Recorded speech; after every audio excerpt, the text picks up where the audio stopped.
up to a gas log.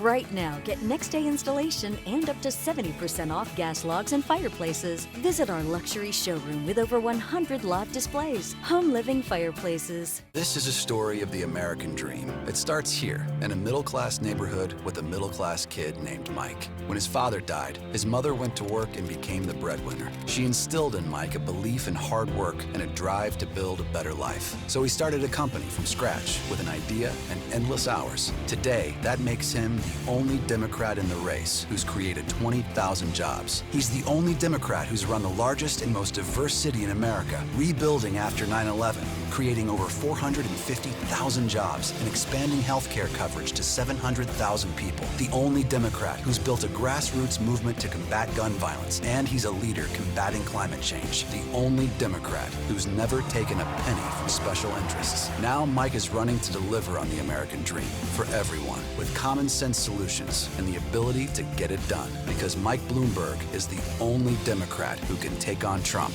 and Trump knows it. I'm Mike Bloomberg, and I approve this message. Who's there?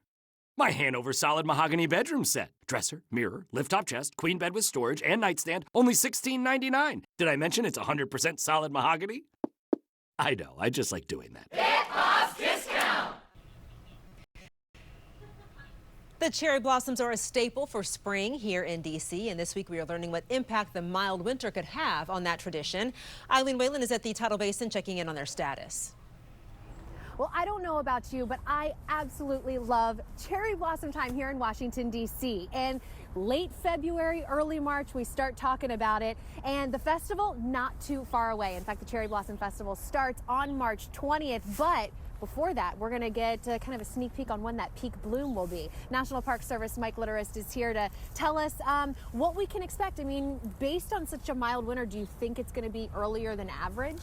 Certainly up to this point, we've had a very mild winter. I think we're in the top 10 for mildest winters on record. If that trend continues, of course, we're probably looking at an earlier than average peak bloom. It's simply the daily high temperatures that drive those blossoms to come out.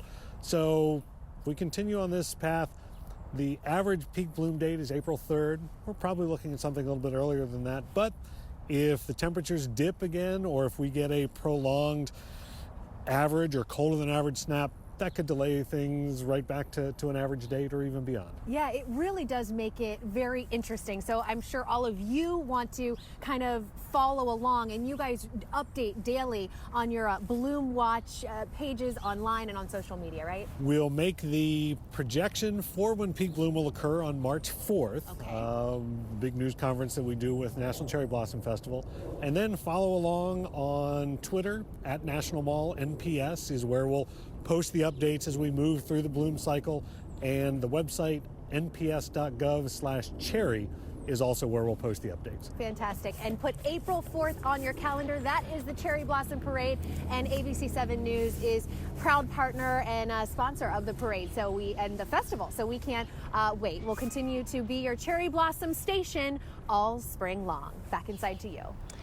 And ABC7 is a proud sponsor of this year's Cherry Blossom Festival. It runs March 20th through April 12th.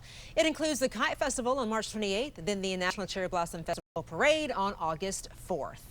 And Steve, this mild winter means everything's going to get pushed up. Yeah, probably. you know, and they're talking about doing that initial forecast on March 4th, and that's still like a week and a half, 2 weeks away. Right. I wouldn't be surprised if we keep this mild trend going, even though today's cold.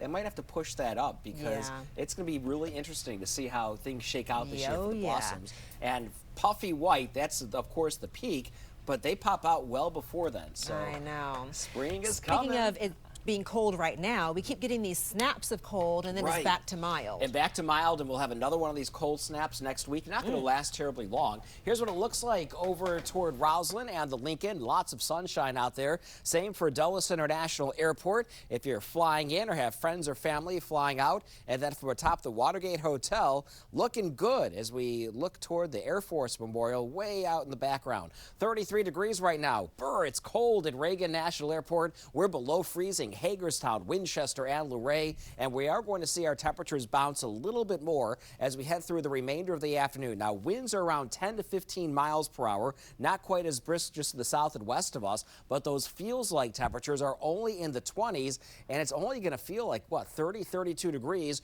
moving through the afternoon. Here's Stormwatch 7 satellite and radar. We are cloud-free right now, and we'll stay that way for the next several hours. Grab the sunglasses as you head out the door, grabbing a bite to eat for lunch, with temperatures that are going to be in the lower to middle 70s. Now, the evening rush hour commute, a Friday around the DMV, expected to be a busy one, but at least we're talking about dry pavement, so no worries there. Temperatures fall through the 30s, middle 30s by 8 o'clock tonight with lots of stars in the sky. Now, overnight lows 22 to 28 degrees. It's going to be a cold start for the day tomorrow. Walking the dog, grabbing a cup of coffee, headed out to the farmer's market. Upper teens, lower to middle 20s, even upper 20s in the district. Highs tomorrow.